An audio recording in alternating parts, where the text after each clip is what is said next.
ঠাকুর ঘরে আগে আগে রাখা হতো, এখন গোপুসোন আগে ছোট্ট তো।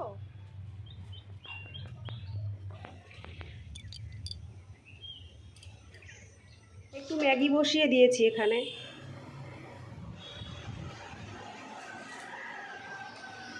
বললে যে চপ আনবো, সব। গুড মর্নিং বন্ধুরা, তোমরা সবাই কেমন আছো? আশা করি ভালোই আছো, আমরাও ভালো আছি। শিপ্রাস লাইফে তোমাদের সবাইকে স্বাগত জানিয়ে শুরু করছি আরেকটি নতুন ব্লগ। সকাল সকাল ছাদে চলে এসেছি। 2-3 দিন তো ছাদেও আসা হয়নি, গাছগুলোও দেখা হয়নি। তো ছাদে চলে এসেছি, গাছগুলো একটু দেখে নিচ্ছি। বৃষ্টি হয়েছে, অসুবিধা খুব একটা হয়নি, গাছগুলো বেশ ভালোই আছে। একটু একটু জঙ্গল হয়েছে, সেটুকু 2-1 দিনের মধ্যেই পরিষ্কার করতে হবে। গাছগুলো দেখো বৃষ্টির জলে কি সুন্দর সবুজ হয়ে রয়েছে। নয়নতারা ফুল গাছগুলো অনেক দিন পুরনো হয়ে গেছে, এগুলো ফুল ফুটছে ঠিকই, ফুলের সাইজটা অনেকটা ছোট হয়ে গেছে। এইগুলো সরিয়ে অন্য কোনো ফুল গাছ আবার ভাবছি লাগাবো। এই পাশে কালারিং নয়নতারাগুলো বেশ ভালো লাগে, ওই জন্য তুলিও না ফেলিও না। নীলকণ্ঠ গাছগুলোও পুরনো হয়ে গেছে, সেরকম ফুল আসছে না, ফুটছে না। সব গাছই মোটামুটি পাল্টাবো। আর পদ্ম গাছগুলো তো এখন সামনে পুজোর টাইম আসছে, এগুলো ফুল ফুটবে, ওই জন্য এগুলো আর পাল্টাবো না, এগুলো নতুনই লাগানো হয়েছে। তো মা এইদিকে ঠাকুরের কাজগুলো সেরে নিচ্ছিল, আমিও চলে এসেছিলাম একটু ছাদে। এই গাছটা দেখো, কাগজি লেবু গাছ, ছোট আছে কিন্তু অনেকটা ছড়িয়ে গেছে, বেশ ভালো বেড়েছে। একটু ওষুধ দিতে হবে, তবে যদি গাছটা একটু বাড়ে। একটু ম্যাগি বসিয়ে দিয়েছি এখানে। ছোটো মেয়ের শরীরটা খুব একটা ভালো নেই, বেরিয়ে এসেছি, ওর শরীরটা একটু খারাপ হয়েছে, ঠান্ডাও লেগেছে, আবার শরীরটা একটু ম্যাচ ম্যাচ করছে, জ্বর জ্বর ভাব হয়েছে। তো অন্য কিছু খাবে না বলছে, একটু ম্যাগি দিয়ে দিলাম, ওটা খেলে একটু মুখটা ভালো লাগবে খুনি। মা এইদিকে একটুখানি চা খাচ্ছে এখানে। মা একাদশী করেছে, আজকে একাদশী। চা অনেকে খায় না, কিন্তু মা চা না খেয়ে থাকতে পারে না, মাথা ধরে। একটু বাদাম দিয়ে চা খাচ্ছে। চা ঠিক আছে মা? গরম হয়েছে? চাটা আগেই করা হয়েছিল, মা খেয়েছিল না, আবার গরম করে দেওয়া হলো। যে মেয়ে আজকে স্কুলে যেতে পারেনি, এই যে ঘরে রয়েছে। সবজিগুলো আমি কেটে গুছিয়ে নিলাম, রান্নাটা বসিয়ে দেব। সেরকম কিছু আজকে রান্না হবে না। এইখানে পটল আলু রয়েছে, পটল আলু দিয়ে, অল্প কটা চিংড়ি মাছ রয়েছে ঘরে। আজ আর বাজার যাওয়া হয়নি, এই যা ছিল তাই। এই চিংড়ি মাছটা দিয়ে আলু পটল দিয়ে তরকারি হবে একটা। এই যে সয়াবিন নিয়েছি, সয়াবিন দিয়ে আলু দিয়ে একটা তরকারি হবে। আর যদি কিছু সেদ্ধ দিলে দিলাম, না হলে আর কিচ্ছু দেবো না, এই রান্না হবে। ওর বাবা বাড়িতে নেই, মায়ের একাদশী রয়েছে, বড় মেয়েও বাড়িতে নেই। ছোটো মেয়ে আর আমি খাবো, আর ওর বাবা রাত্রে এসে খাবে। সেই জন্য আর এক্সট্রা কোনো রান্নার ঝামেলা আজকে আমি করব না। মা এদিকে গোপালের পুজো দিয়ে নিচ্ছে। আমাদের ওপরের ঠাকুর ঘরে সব ঠাকুর থাকে, কিন্তু গোপুসোনাকে এখানেই এনে রাখা হয়, ও তো ছোটো, রাত্রে শোয়ানো হয়, ওর বিছানা কাঁথা আলাদা আছে। এই যে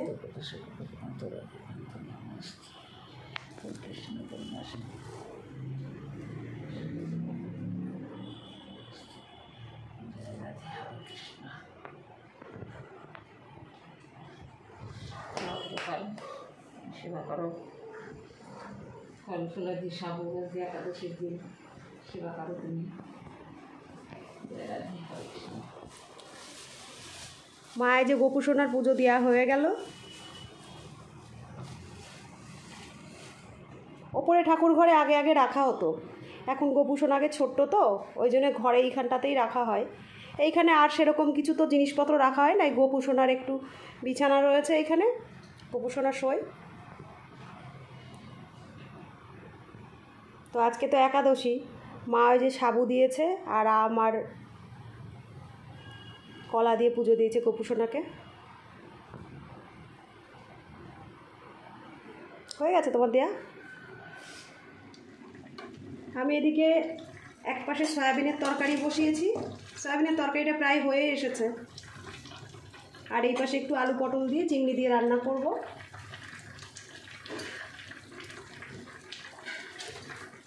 এদিকে আমার তেলটাও গরম হয়ে গেছে, ওদিকে সয়াবিন আলু তরকারিটাও হয়ে গেছে। একটু গরম মশলা দিয়ে সয়াবিনের তরকারিটা নামিয়ে দেব, আর এদিকে আলু পটলটাও রান্না করব।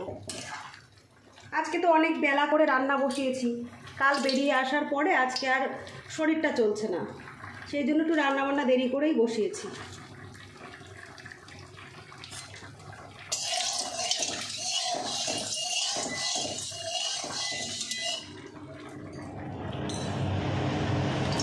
তেলটা গরম হয়ে গেছে, চিংড়ি মাছটা একটু ভেজে নেব, তারপরে তরকারি দেব।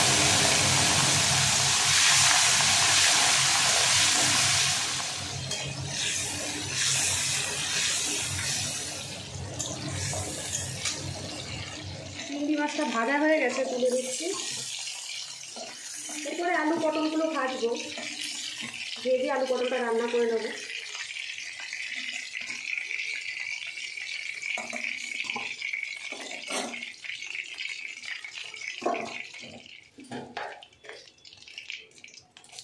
জিরে, তেজপাতা,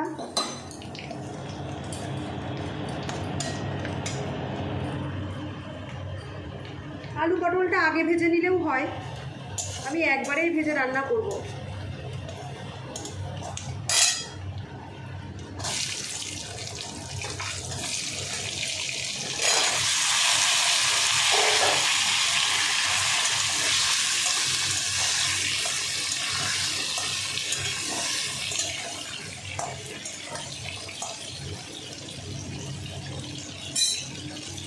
মা তো আজ ভাত তরকারি কিছু খাবে না, সাবু খাবে। তো এখানে বসে এই যে আম কেটে নিচ্ছে, সাবু ভিজিয়ে নিয়েছে, আর কলা আছে, এর মধ্যে একটু দুধ দেবে, দিয়ে মাখিয়ে খাবে। আমরাও একটু একটু ভাগে পাবো প্রসাদ। সাবু মাখা তো এমনিই সবাই খুব ভালোবাসে, আমরাও ভালোবাসি। বলে আমরা অনেকেই আছি, আমাদের কর্তামশাই, আমার মেয়ে, আমি, আমার এক দেওর আছে, সবাই মিলে এই সাবুতে ভাগ বসাবো। মা বেশি খায় না, এই উপোসের পরে বেশি তো খেতে পারে না, খুব সামান্য পরিমাণই মা খায়, আর বাকিটা মাখিয়ে সবাইকে অল্প অল্প দেবে। আমরা তো খুব বেশি খাবো না, ওই টেস্ট করবো আর কি, প্রসাদ। হ্যাঁ, এই দেখো মা সব ফলগুলো সব কেটে নিচ্ছে, সাবুটা আগে থেকেই ভেজানো ছিল।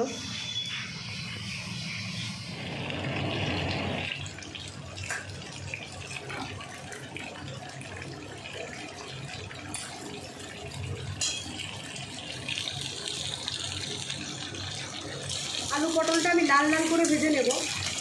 আলুগুলো বেশ লাল লাল হয়ে গেছে, পটলটা আর একটু ভাজবো। এই পর্যায়ে আমি পেঁয়াজটা দিয়ে দেবো, পেঁয়াজটাও ভাজা ভাজা হয়ে যাবে, সঙ্গে পটলটাও ভাজা ভাজা হয়ে যাবে।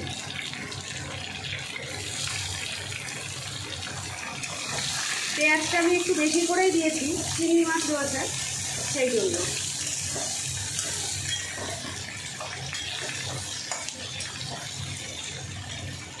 এইভাবে আমি আর একটু ভেজে নিই।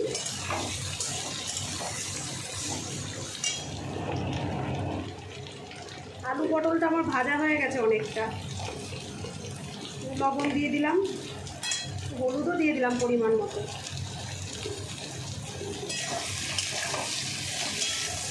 টমেটো কেটে নিয়েছি অল্প করে, খুব বেশি দিইনি, একটা টমেটো পুরো নেই এখানে।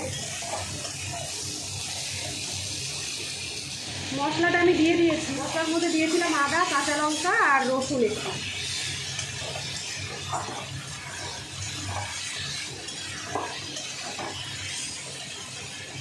একটুখানি জিরে গুঁড়ো দিচ্ছি, একটু ধনে গুঁড়ো দেবো, কালারের জন্য একটুখানি কাশ্মীরি রেড চিলি দিয়ে দিচ্ছি। সে ঝাল হবে না, শুধু একটু কালারই আসবে।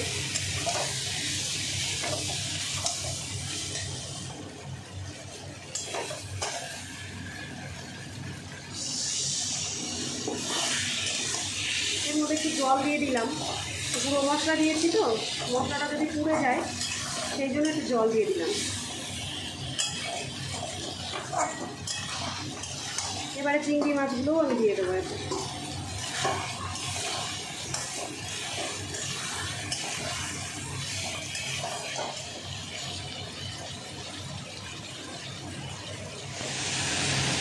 মশলাটা আমার অলরেডি কষানো হয়ে গেছে, এবারে জলটা দিয়ে দেবো।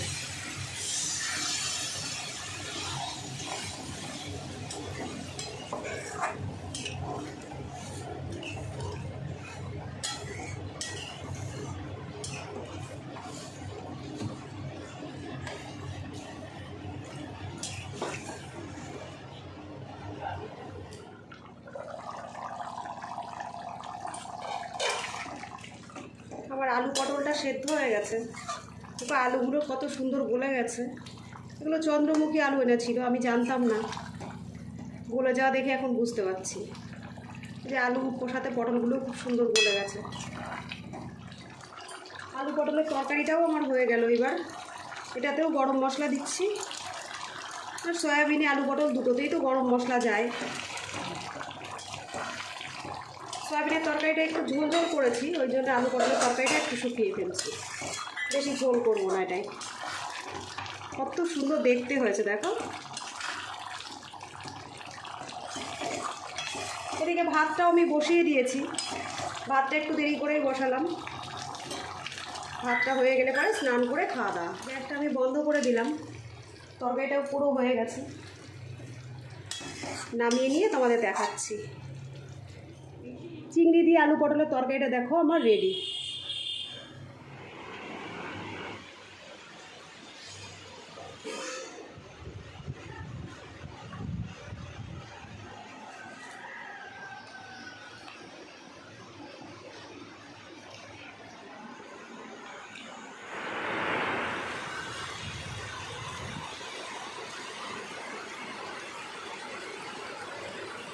দুটো ছাদেই জল জমা শুরু হয়েছে।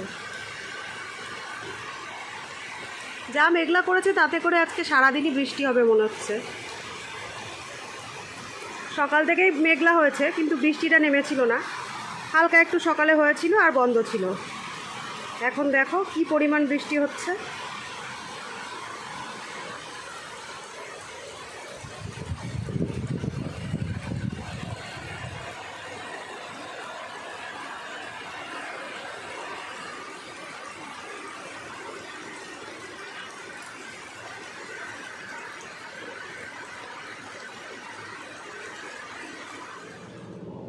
দুপুরবেলার লাঞ্চ নিয়ে তো চলে এসেছি।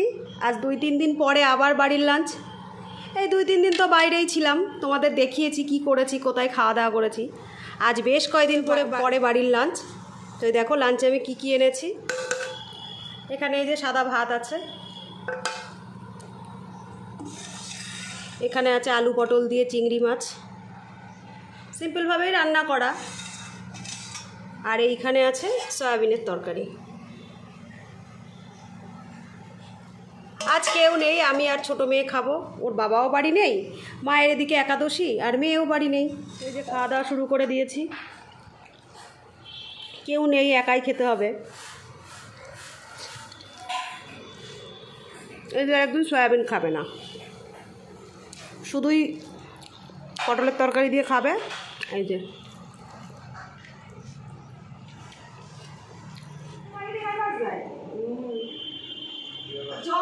যখনই বাস দেখবে, রাস্তায় বাস দেখে দীঘার বাস যায়। কালকে আসছি এই বাসটা দীঘায়, রাস্তায় যত বাস থাকে সবই দীঘায় আসলাম। সেদিনকে বাস তো অত আধা ঘন্টা লেট, তা আগে একটা বাস বেরিয়ে আসলো না, আধা ঘন্টা আর বিকাশে কতটা দিয়ে আমি তো বুঝতে পারিনি। তুমি তো যেটাই দেখো সেটাই বলো দীঘার বাস। আর আমি এরকম হাত দেখাচ্ছি, ও তো সামনে একটা দিন বেরিয়ে চলে আসলো, জানলাম না সব বলতে। ওরা বলছে কি ওটা দাঁড়ালে তোমার নিয়ে চলে যেত একবারে সোজা দীঘায়, ওরা বলছে। আমি বলছি এই জন্য তো দাঁড়ালো না, আমি নিয়ে যেত আমি বলতাম আমরা তো মাথায় নামি যাই। বিকেলবেলায় সবাই মিলে বসে একটু আড্ডাই আর কি হলো। মা ছিল, ওর বাবাও ছিল, আজ ওর বাবার ছুটি রয়েছে। সবাই মিলে বসে একটু গল্প হচ্ছে। মেঘলা আকাশ, বৃষ্টিও পড়ছে টুপটুপ করে। ইতিমধ্যে একটা বাস এসে আটকে পড়েছে রাস্তার মধ্যে, সেই নিয়েই দেখাদেখি চলছিল আমাদের।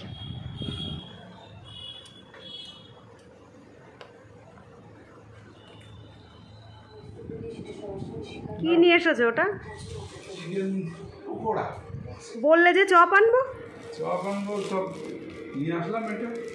বাড়ির দিয়ে বলে গেলে চপ আনবো, আমি তো তাই চপ খাওয়ার অপেক্ষায় তাকিয়ে বসে রয়েছি। তুমি খাবে তো? না।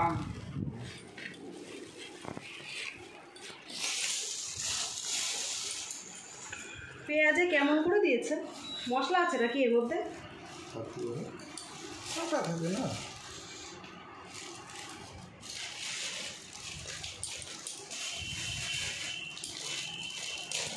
বলে গেল চপ আনবে, নিয়ে এসেছে চিকেন পকোড়া। দেখা যাক কেমনটা এনেছে। আমরা তো সন্ধ্যার থেকে ভাবছি চপ খাবো, সচরাচর চপ খাওয়া পড়ে না, সেই জন্য।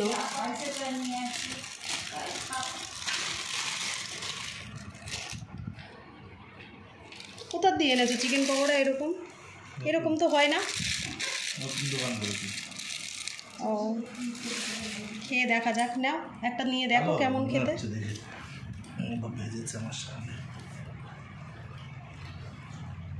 এই সস ভালো হবে তো? দেখা যাক, একটু দিয়ে দেখি।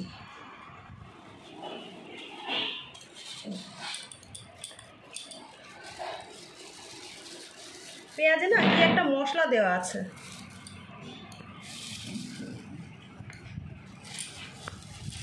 বাবা একটু টেস্ট করে দেখ। পেঁয়াজটা দেখতে।